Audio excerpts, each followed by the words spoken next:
What's up guys, back with another video, and I must admit that I have a little bit of a love-hate relationship with pipe weapons. On the one hand, pipe weapons seem fairly plausible in the Fallout universe, as it seems unlikely that raiders would be able to put together a finely machined weapon.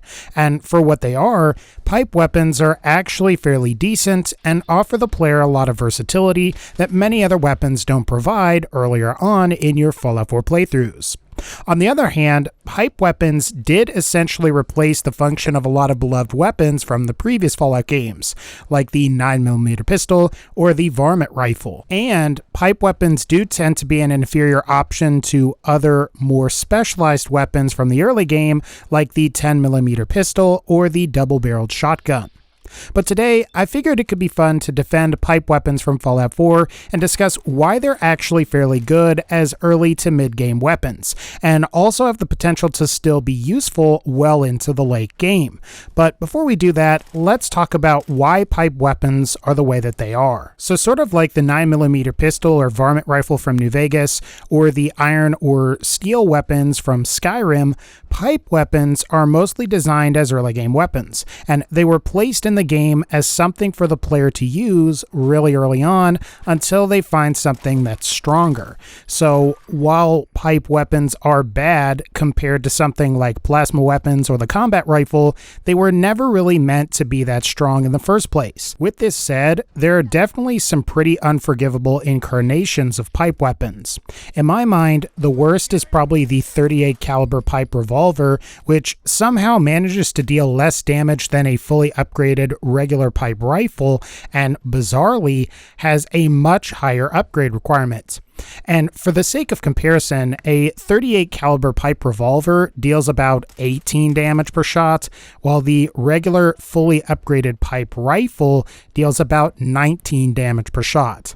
And unlike the pipe pistol, the 38 pipe revolver has a limited ammo capacity in addition to acquiring a gun nut perk rank of 3 in order to upgrade it. At the same time, sort of like all of the other weapons in the game, there are awful incarnations of certain weapons as well. And I think another great example would be the plasma flamer, which in concept was actually a really cool idea. However, because there was only the one barrel and then there wasn't an improved version, that item ultimately became kind of useless. But I digress, and to get back to my point, while pipe weapons can come up short up against higher level equipment because they are simply early game weapons, there are still a lot of positives to them. Pipe weapons, especially the standard pipe pistols or rifles, make excellent automatic weapons both in the early game and even in the later game, provided that you get a pipe weapon with a good legendary weapon effect. And a lot of this has to do with the fact that the 38 caliber ammunition required is very common, very inexpensive, and is also relatively light compared to all of the other ammo types that are available. And while weight only applies to survival mode, the fact that you can carry roughly 50% more ammo per pound with 38 caliber is extremely useful. After all, it's pretty hard to compete with carrying about 70 bullets per pound when most other weapons struggle with carrying 30 ammo per pound. And aside from ammo weight, 38 ammo can be amassed in large quantities by killing swaths of raiders, and is arguably one of the cheapest ammo types to purchase in Fallout 4, as 38 caliber has an in-game value of 1 bottle cap per bullet, and the only other ballistic ammo type that is lighter is 5mm ammo, and due to how the minigun is balanced, it will always deal less damage than the standard pipe pistol or rifle. Speaking of other weapons, not only do automatic weapons have cheap ammo, but they are also about on par with, or their damage exceeds, a few other popular weapons.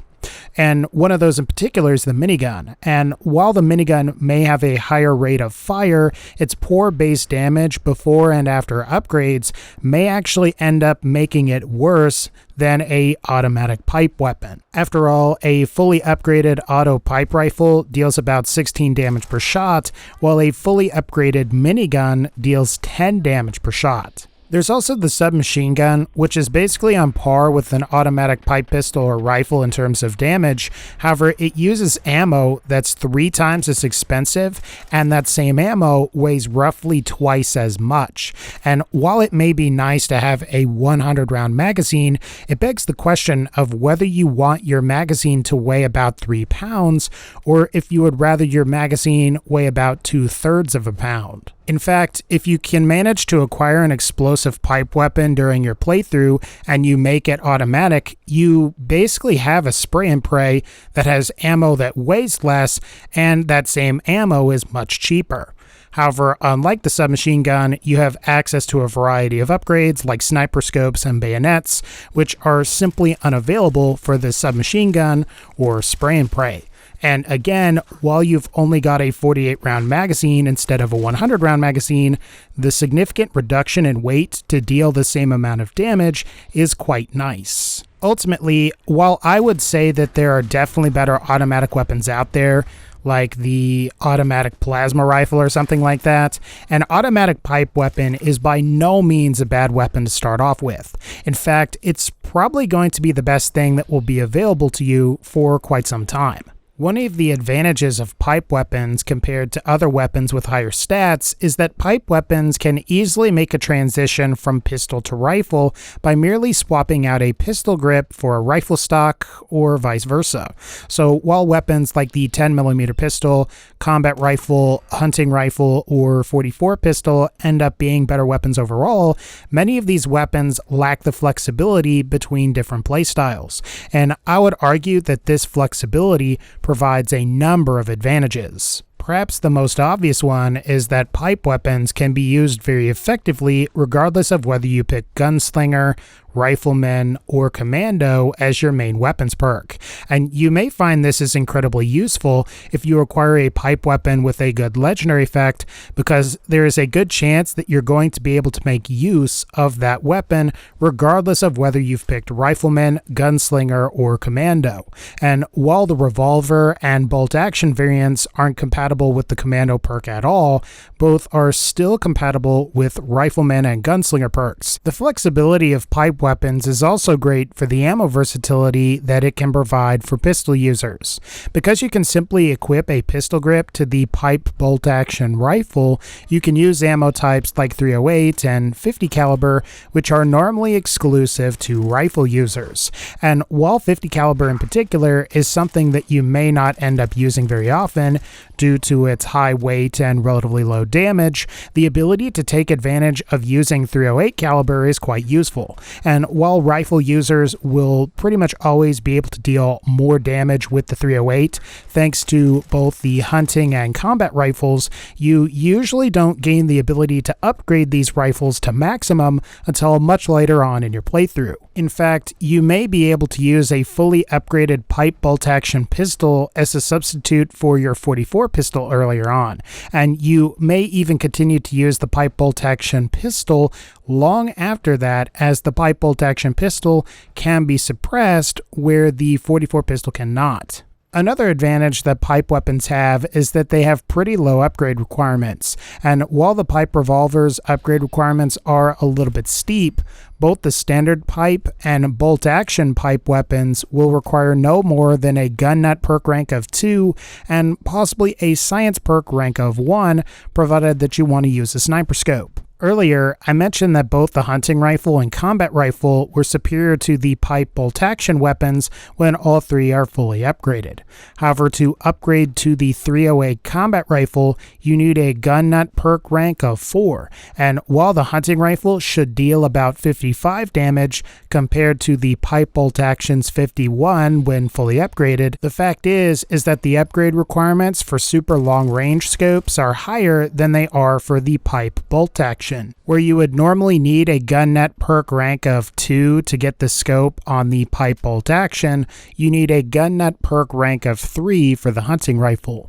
Not to mention that the pipe bolt action rifle requires less upgrade materials when compared to the hunting rifle as well. So assuming you have all of the necessary upgrade materials, you should have a pretty awesome bolt action sniper by level 13, complete with night vision and recon scopes.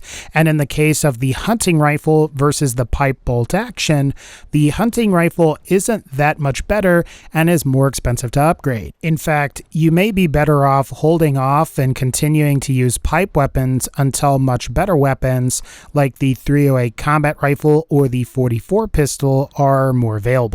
I think the big thing to remember about pipe weapons is that they were designed with the early to mid game in mind, and once you reach a certain point, other weapons will obviously be superior. For example, if you're level 44 or so and you have maxed out gun nut and science, you'd be crazy not to use weapons like the combat rifle or 44 pistol. Even if you are solely playing with automatic weapons, it would be crazy to not try and take advantage of the automatic variants of laser or plasma weapons. Even things like the automatic shotgun or automatic railway rifle are going to be better than the automatic pipe pistol when it comes to damage and certainly shouldn't be overlooked. However, while I think pipe weapons do eventually become obsolete, they possess too many advantages that simply can't be ignored. After all, you're getting a lot of flexibility with lower upgrade requirements, and in the case of the 38 caliber bullet in general, it's very cheap, very common, and very lightweight if you're playing survival mode. And because of these factors, when it comes to legendary variants of pipe weapons, they can prove to be highly desirable. After all, an automatic pipe pistol or rifle with the explosive effect is basically a spray and pray with cheaper ammo. Or if you manage to get a pipe weapon with the kneecapper effect, you can easily cripple the vast majority of Fallout 4's creatures. You may even find that an instigating, never-ending, or even a wounding effect on a pipe bolt action rifle can be fairly useful as well. At the end of the day, though, I think pipe weapons are fairly good considering that they're early game weapons that are fairly versatile. And while more specialized weapons early on, like the 10mm pistol, may be better, the potential versatility and far more common ammo for pipe weapons tends to make them the better option. And if you can get a nice legendary variant, there is a good chance that you may end up using your pipe weapon for quite a long time. Alright guys, I think that's going to wrap up this particular video. If you like this video, feel free to leave a like, click the bell to join the notification squad, and as always, take care, and I'll see y'all next time.